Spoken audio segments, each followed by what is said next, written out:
Hi Aries, welcome to your mid-May 2020 General Tarot Update. It's Rena here. So I was just doing Leo's reading, and for some reason the whole time I was thinking of Aries, and I think it was because the first card I picked was a Magician card, and I found out recently that that is associated with Aries, and I'm actually quite surprised. I always thought it was associated with Gemini. And now it makes sense that it would be Aries since it was number 1 and you're the first house. So I decided, okay, might as well do Aries. Oops. I always have this thing. I hope that this doesn't shut down. Gotta put this. Okay. Ooh.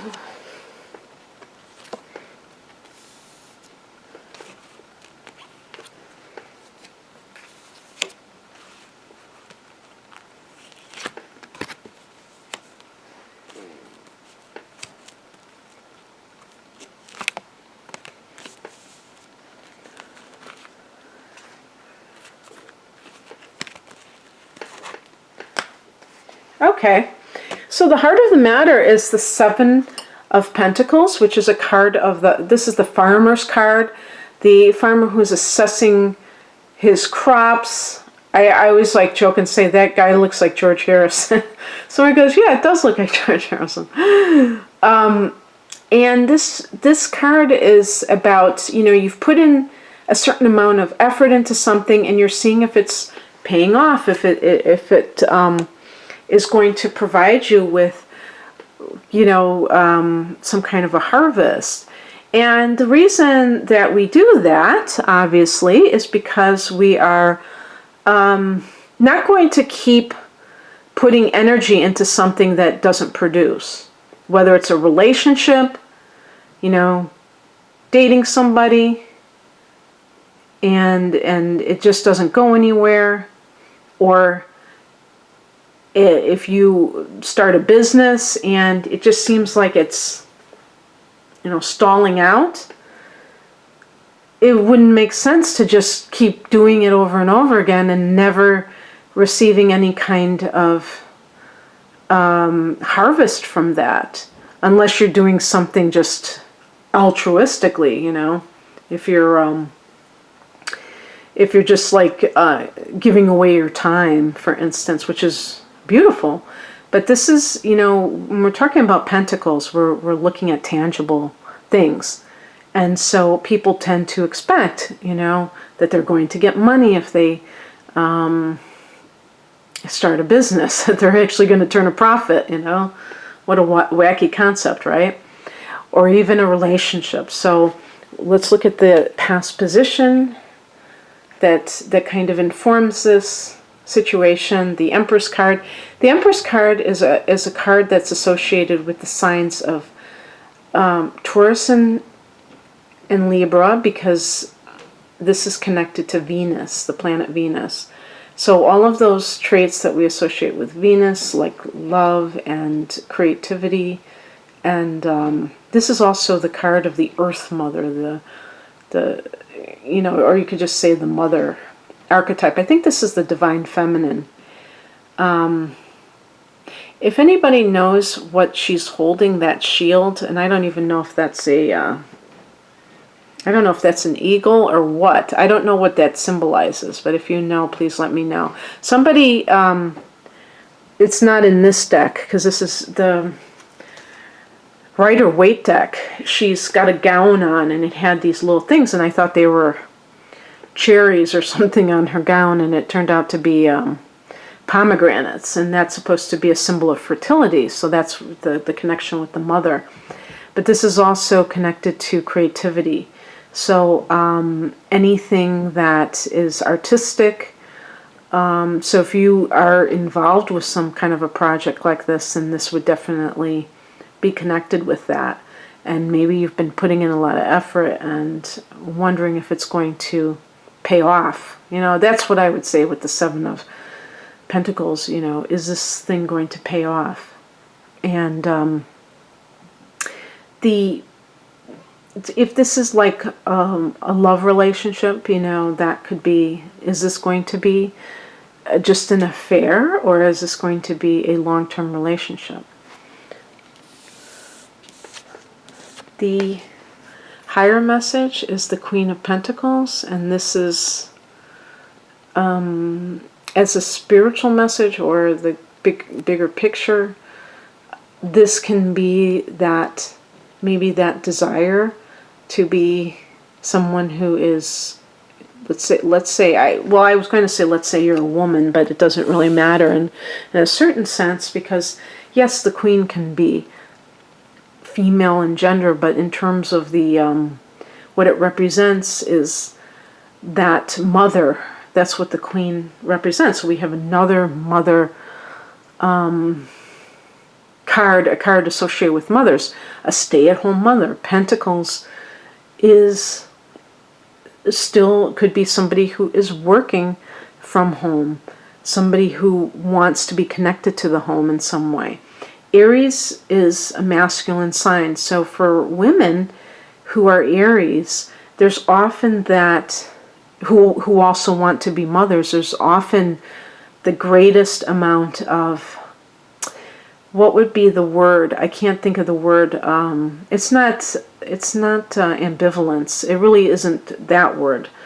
Yeah,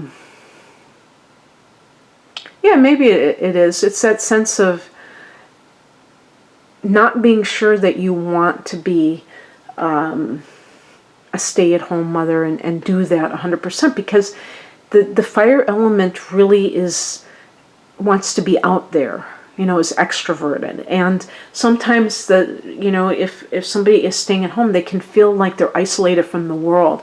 And, that's not always going to be a problem. Some people are homebodies, and they like that, and they welcome that. But some people don't. And yet they still want children, just like other people do. So that can be kind of like a situation that is a little bit,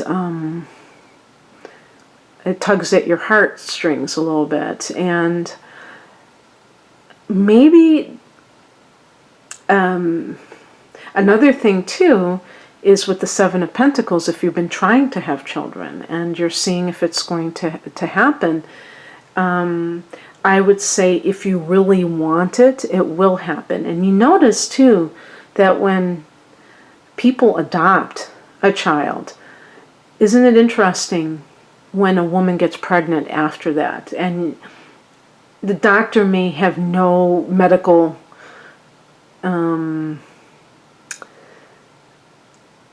explanation for it, but really energetically we can say that what this could be is an example of a person who had to experience it like in an unconditional love sort of way, where it wasn't their DNA, you know what I mean? And it creates that sense of like resistance, letting go of resistance to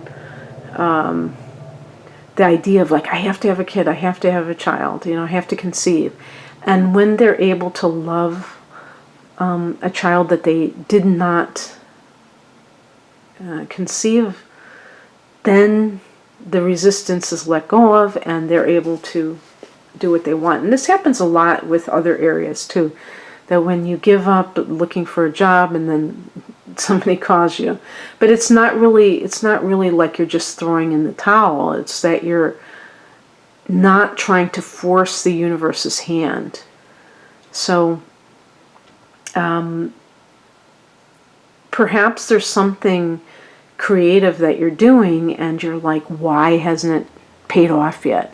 How come I'm not making a profit? And you're being too controlling over it, and that you need to kind of let go. Even with the Queen of Pentacles as a spiritual card, it could even be just doing something like gardening. The Seven of Pentacles is the farmer's card. Maybe you need to do something that's completely different than, obsessing over your business or what have you, and that will yield the results, the positive results that you're looking for. You know, I just heard someone else talk about planting seeds, and they said, you know, sometimes you can do that literally when you're looking to experience it in terms of prosperity, that you actually plant physical seeds. So maybe that's what the Queen of Pentacles is, because it can be gardening and things like that. But I see it as something that is kind of like a spiritual exercise in order to help you with your business, or if you're trying to get pregnant, that kind of thing. What crosses you is the Lover's card, and this can be some kind of disharmony with you and another person, and perhaps, I mean, going back to what I'm just saying about conceiving a child, that can create tension, and that obviously is not good for a relationship in general, because it's, you know, it's bad enough if you really want something and then the two people start turning on each other, blaming the other one, even if it's in a very covert kind of way or unconscious kind of way. And the other thing too is that this can also be like if you're trying to see if a relationship is going to actually be a more of a permanent or a viable relationship. The Lover's card in the challenge position can, maybe this is hurting the relationship's chances. Maybe the relationship is too emphasized on sex and not intimate enough with emotions. It's kind of one-dimensional. And this is, I would say that this is one of the pitfalls that Aries people tend to get into, because your sign is ruled by Mars, and Mars is connected to libido. Aries people tend to have a very high sex drive. I mean, you know, prove me wrong, Aries. And as a result, that can lead to overemphasizing it in relationships, and then really, literally not knowing why the relationship is not taking off, why it just stays as kind of almost a shallow thing. And if you are a male, and that Seven of Pentacles is you, the Empress could be that vision that you have of what a woman is, and there's that kind of like that sensuality, that you could even say that seductress. Now, in the upright position, she's not necessarily using her sensuality to attract a man, but she is, that might be the thing that you're looking for. Even maybe this is an actual Taurus woman, and perhaps you're just not compatible in other areas. And in that case too, the Queen of Pentacles can be, who do you want to be the mother of your child? I know that sounds really kind of maybe like backwards, or, you know, out of date to think about something in those terms. I don't think so, because and by the way, if, you know, sometimes people go, I'm retired, I'm not starting a family. Well, I'm specifically targeting people who are of childbearing years, who this may be relevant for in this moment, because if people really thought deeply about things, they would be a lot better off. Aries is a very fly by the seat of your pants sign, and very spontaneous, sometimes very what do you call it, impatient to have things happen quickly. And if you spent more time deliberating about what it is that is right for you, you probably would be able to weed out relationships that are, you know, kind of dead ends. That's how I would put it. What's coming in is a Wheel of Fortune. Now this is really great for aligning with your destiny in this period of time. And so you may be feeling a sense of things are going right in maybe all areas of your life. You see that guy, the poor guy who fell off of the wheel. And, we do have cycles in our life. The Wheel of Fortune is connected to Jupiter. And in your particular chart, because Jupiter is in Capricorn, oh, there you go. I didn't say this, but Jupiter is going retrograde on the 14th. So that's the day that that's part of this time period of the mid-month when we're going to have 3 retrogrades. Saturn, Jupiter, and what's the other one? Venus, okay? So this is in your 10th house of career. So I wouldn't be surprised if some of you are kind of at a crossroads where you're looking at, for those people who are more creative and have kind of done something that has not been creative for perhaps years on end, you might feel like it's now or never. I just don't want to continue as I have been.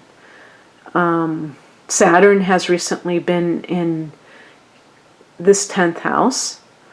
And I think sometimes Saturn can show weaknesses that are career related. And some of that can just be passion if you don't have passion for something. Saturn will be going back into this house in July. So you're going to still have something left to do in this regard. But you might feel, and this may be that influence of Jupiter, that you want to go after something that is very important to you. You may feel that Lady Luck is on your side, and certainly Jupiter is associated with luck, opportunities, and even when it's retrograde, it's not considered really bad. So, I mean, keeping you down, so to speak. So you may notice that you get some kind of opportunity that comes back to you that perhaps you felt like you had to let go of before, and that can be gratifying because now you're prepared and this was a better time for you. And sure enough, the outcome card and also the outcome card is the Ten of Wands. So this is a card of a lot of responsibility, or perhaps you're working overtime. So what's that phrase? To whom much is given, much is expected, kind of a deal. If you are starting your own business, or in that early stage, you may have a lot of preparations to make, but you feel that the time is right. You feel like there's something here. When Venus is retrograde, it might be better to wait until after Venus goes direct, and I don't know if Mercury is going retrograde in June or July, but I always say that you have to kind of use your own intuition, and if you feel like you want to do something, don't allow a transit to stop you, because you can always take care of any kind of snafus that arise if it's something that kind of doesn't go exactly as it should. Let me tell you something.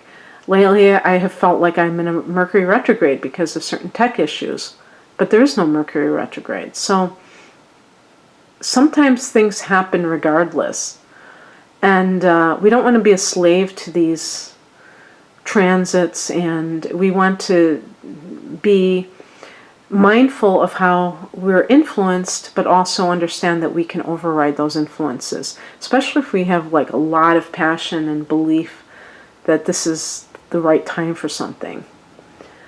Also, I should note that the Wheel of Fortune, because it's connected to Jupiter, this could be a Sagittarius person. You know, wands are connected to fire energy. So certainly that kind of a person may be coming into your life. If this is somebody from the past, maybe that's what the Lover's card is, that somebody, you know, during Venus retrograde comes back into your life. And whether or not this is the right thing for you is a different story, because something is making you assess your particular situation. I can't say what that is, but in any case, I'm going to leave it there. I hope that you enjoyed this, Leo. If you'd like Aries. I was thinking of Leo because, like I said, I just did, I did Leo's before here, so Aries. If you'd like a personal reading, please check me out at rainandmoonastrology.com. The link is below. Take care. Bye.